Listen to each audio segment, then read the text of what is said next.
हमारी मांगे पूरी करो, पूरी करो, पूरी करो, हमारी मांगे पूरी करो, पूरी करो। सबसे पहले तो मैं अभी ये बताना चाहूंगा, जो मेन समस्या इसमें खड़ी कर दी है चंडीगढ़ प्रशासन और सरकार ने।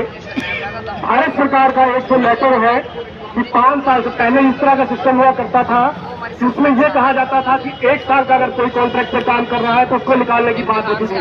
लेकिन पहली बार इस तरह का कानून लागू होने जा रहा है चंडीगढ़ प्रशासन में कि वहां पर यह कहा जा रहा है कि मैक्सिमम जितने नौकरी करने वाले लोग हैं उनको चंडीगढ़ प्रशासन या चंडीगढ़ सरकार उनको बाहर निकालने वाली है, जो कि चंडीगढ़ प्रशासन और केंद्र की गलत नीतियों का परिणाम है। और उसकी वजह आज 25-25 साल से काम करने वाले हमारे चंडीगढ़ प्रशासन के अंदर कर्मचारी, जिसकी तादाद आज 30,000 तक पहुंच चुकी है, आज उनको 20,000 कर्मचारियों को रातों की नींद कर रखी है।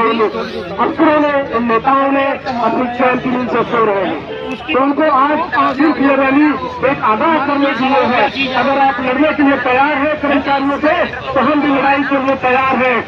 अपना खोल लो, अपनी तैयारी कर लो, टैंक लगा लो, जितना मर्जी जो भी कर लो, लेकिन अब कर्मचारी आपसे लड़ाई करने के लिए तैयार हो चुका है चंडीगढ़ का। और आप ये भूल जाओ, इसलिए इस तरह से हमारी आवाज को दबा लोगे। ये आवाज अब बनने वाली नहीं है, क्योंकि हमेशा अत्याचार की एक लिमिट होती है।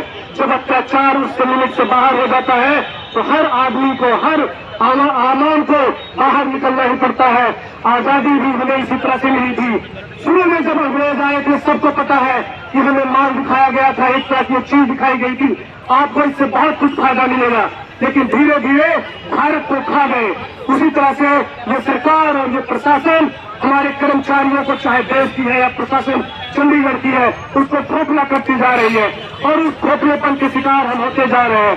अपनी आवाज को हमें बुलंद करना पड़ेगा, अपनी आवाज को हमें मजबूत करना पड़ेगा। हम आज बात कर रहे हैं कि हमारा राम मंदिर बन गया, हमें राम मंदिर की जरूरत है, लेकिन राम के आदर्शों की भी जरूरत है। जब तक राम के आदर्श नहीं फॉलो किए जाएंगे, राम के आदर्श को नहीं लागू किया जाएगा, मंदिर बनाने का कोई फायदा नहीं है।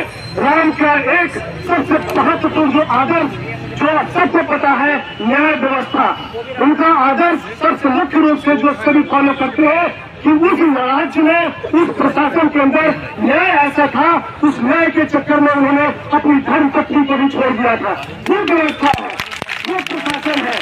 अगर राम राज्य स्थापित करना है तो उनके आदर्शों को अपनाओ, ताकि सिर्फ ये मंदिर बनाकर और यहाँ के कर्मचारियों को, जो वहाँ की क्षमता है, आमान है, उनको सड़कों पर खदेड़ दो और सड़कों पर उनको मजबूर करो अपने बच्चों के साथ बैठने के लिए। तो मैं सिर्फ यही कहना चाहता हूँ कि चंडीगढ़ प्रशासन, चंडीगढ़ सरकार, जो भी है, केंद्र सरकार, अभी भी समय है, होश में आ जाओ। और ये जो आपके 10-15 जो लोग आज इस समय में ये देख रहा हूँ कि एक चंडीगढ़ का ग्रुप डी से लेकर ग्रुप ए तक का कर्मचारी, जिससे कटराई किया गया है, स्वीपर से लेकर एक टीचर, प्रोफेसर तक इस ग्राउंड में बैठा हुआ है। और इस हालत का जिम्मेदार कौन है? प्रशासन है, सरकार है। शर्म आनी चाहिए ऐसे अफसरों को, ऐसे नेताओं को जो इस तरह की नीतियां लागू करने के लिए सोचते हैं।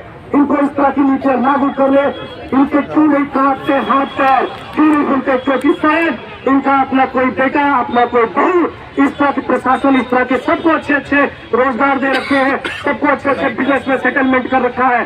कर्मचारी वर्ग ऐसा वर्ग है जिसको आज सड़कों पर